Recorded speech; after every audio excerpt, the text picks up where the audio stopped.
தொண்டர்களுடைய ஏகோபத்திய ஆதரவோடு இயக்கம் தொடங்கப்பட்டது. புரட்சி தலைவர் எம்ஜிஆர் இயக்கத்தை கட்டி காத்த தானி தலைவி, தங்க தலைவி, எங்களுடைய சிங்க தலைவி புரட்சி தலைவி அம்மா அவர்கள் இந்த இருவரும் தலைவர்கள் உருவாக்கிய இந்த இயக்கம் தான் மாபெரும் கட்டமைப்போடு தமிழ்நாட்டில 32 ஆண்டுகளுக்கு மேலாக ஆளுங்கட்சியாக இருந்த ஒரு மாபெரும் மக்கள் இயக்கம் அனைத்து இந்திய அண்ணா திராவிட முன்னேற்ற கழக இயக்கம். இந்தியாவிலே 3வது பெரிய கட்சியாக இருந்த இந்த அதிமுகவை எடப்பாடியார் அவர்களை அம்மாவுக்கு பிறகு ஒரு சோதனையான காலங்கள் வந்தது பிறகு இயக்கத்திற்கு தலைமை வேண்டும் என்பதற்காக இயக்கத்திற்கு இரட்டை தலைமை உருவாகியது. எடப்பாடியார் ஓ பன்னீர்செல்வம் இருந்து இரட்டை தலைமை என்று உருவாக்கினார்கள். அதற்கும் எங்கள் போல் தொண்டர்கள் எல்லாம் நாங்கள் அமைதி காத்து இயக்கத்தை அவர்கள் காப்பாற்றுவார் என்று நினைத்தோம்.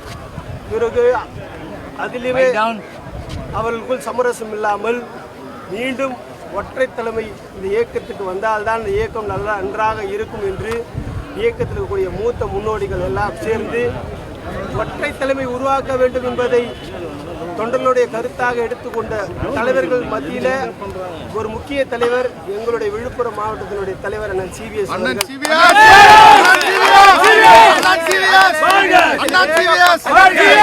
ஏகப்பட்ட சட்ட போராட்டங்கள் உச்சநீதிமன்றம், உயர்நீதிமன்றம் என அனைத்து படிக்கட்டுகளும் ஏறி இந்த இயக்கத்திற்காக போடப்பட்ட வழக்குகள் எத்தனை வழக்குகள் என்று எடப்பாடியார்களால் எண்ண கூட முடியாது.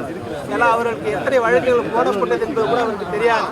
ஒரு செயற்குழுவிலே கூட பொதுக்குழுவிலே கூட அவர் சொன்னார், எவ்வளவு வழக்குகள் கையெழுத்து மட்டும்தான் நான் போட்டேன் என்று.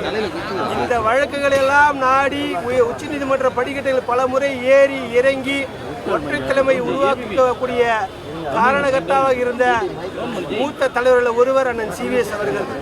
அப்படி இந்த இயக்கத்தை ஒற்றை தலைமையாக உருவாக்கி இவர் இந்த இயக்கத்தை காப்பாற்றுவார் என்று நினைத்தால் இயக்கம் வரலாறு காணாத 40% இந்த வாக்குகள் இப்பொழுது 20% குறைந்து விட்டது. அதற்கான முயற்சிகளை எடுத்து அதற்கான வளர்ச்சி பணிகளை ஆக்கப்பூர்வமாக செய்ய வேண்டும் என்று நினைத்தால் வரக்கூடிய இந்த தேர்தலில் நடந்து முடிந்த இந்த தேர்தலிலே இயக்கத்திற்காக அவரும் அவருடைய மூத்த நிர்வாகிகள் அனைவரும் சேர்ந்துதான் தேர்தலையே சந்தித்து இயக்கத்தின் வெற்றிக்காக பாடுபட்டார்கள். இயக்கத்திற்கு வெற்றி தோல்வி என்பது சகஜம்தான்.